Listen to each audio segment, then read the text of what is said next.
Olá, criminalistas, vamos dar continuidade aos nossos estudos. Vimos na aula anterior sobre sentença a dosimetria da pena no que tange as circunstâncias judiciais, favoráveis e desfavoráveis, lá do artigo 59, as agravantes e atenuantes, que é a segunda fase da dosimetria da pena, nos artigos 61 e 65, e agora nós vamos ver sobre as causas de aumento e diminuição da pena do artigo 68. Olha só, Fabiano, é nessa terceira fase, causas de aumento e diminuição, que o juiz poderá aumentar além do máximo ou diminuir aquém do mínimo a pena do sujeito, do acusado. Vamos para um exemplo.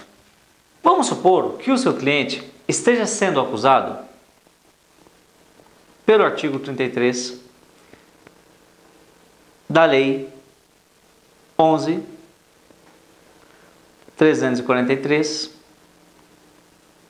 de 2006. O que ocorre? Pode ser que na primeira fase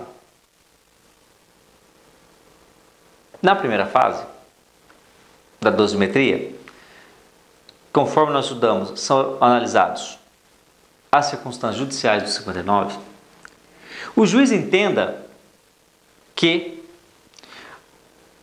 não há circunstâncias desfavoráveis e mantém a pena mínima, a pena na base mínima, que é de 5 anos. Sabido que a pena de tráfico vai de 5 a 15 anos de reclusão.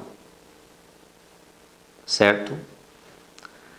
O juiz analisando fala, olha, não tem circunstâncias desfavoráveis, há mais favoráveis, todavia, como é sabido, não pode diminuir a quem? As duas primeiras fases não pode ser diminuída a pena a quem no mínimo legal.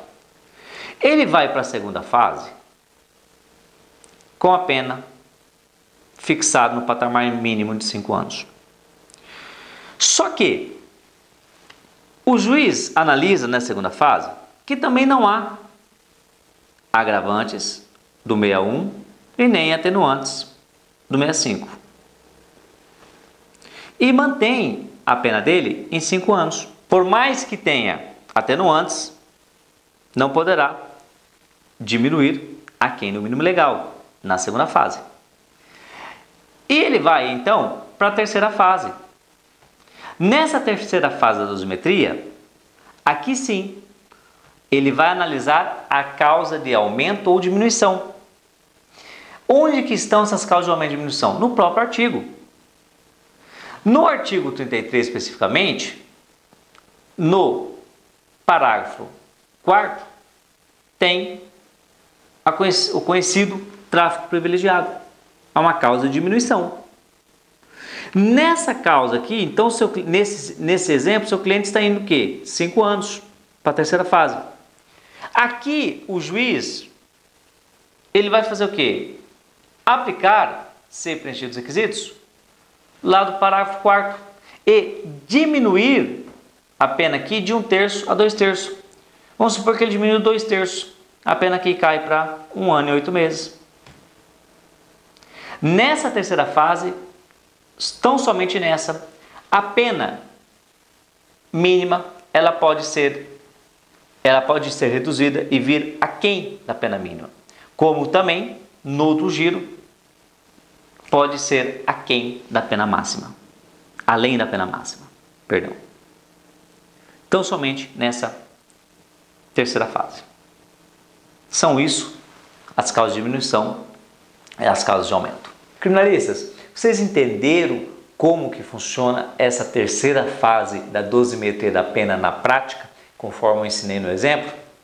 Isso é muito importante para vocês no momento em que forem analisar essa sentença do juiz para ver se foi devidamente respeitado as 3 fases da dosimetria da pena. Perfeito? Dando continuidade, olha só, em caso que haja mais de uma causa ou de diminuição ou de aumento, ou chamado de concurso de causas, como que vai acontecer? O juiz escolherá a que mais aumenta ou, no caso de diminuição, a que mais diminua. E, nesse caso, as demais ficará como agravante ou atenuante. Esse é o entendimento jurisprudencial.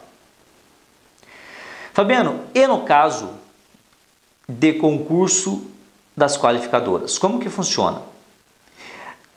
Quando há nesse concurso de qualificadora, e aqui vou dar um exemplo para vocês, vamos supor, no artigo 121, parágrafo 2º, aonde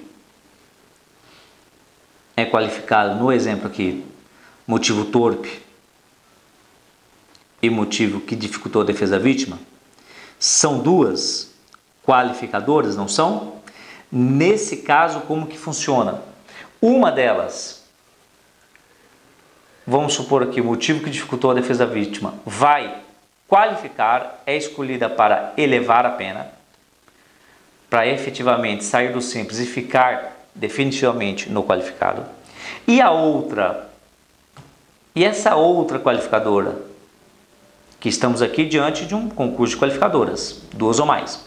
E essa outra qualificadora, aqui pessoal, vai depender do entendimento que vocês escolherem.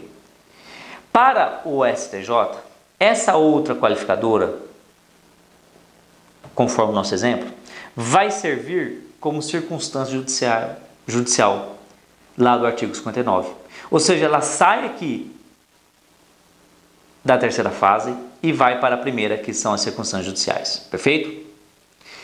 E, para o entendimento do STF, essa segunda qualificadora, ela vai servir como agravante da pena. Perfeito? Então, sai da terceira fase e vai para a segunda fase. A dúvida, pessoal, é o seguinte: Fabiano, o que eu devo utilizar? Posicionamento do STJ ou posicionamento do STF? Olha só, se no seu caso concreto, do seu cliente, se ele tiver mais circunstâncias judiciais favoráveis, por óbvio você deve utilizar o quê? O entendimento do STJ.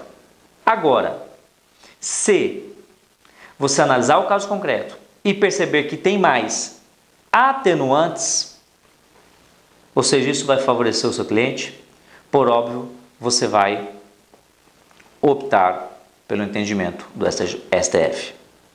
Ok?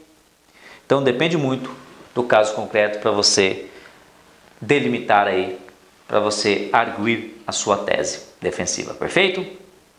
Fabiano, se todas essas fases, por óbvio, forem violadas pelo juiz, o que eu devo fazer? Interpor recurso. E recurso é a matéria do nosso próximo módulo. Espero ter ajudado nesse módulo onde nós analisamos alegações finais orais, memoriais escrito e sentença, passando aí pelas 3 fases, que é importantíssimo essa compreensão para a sua prática jurídica. E até o próximo módulo.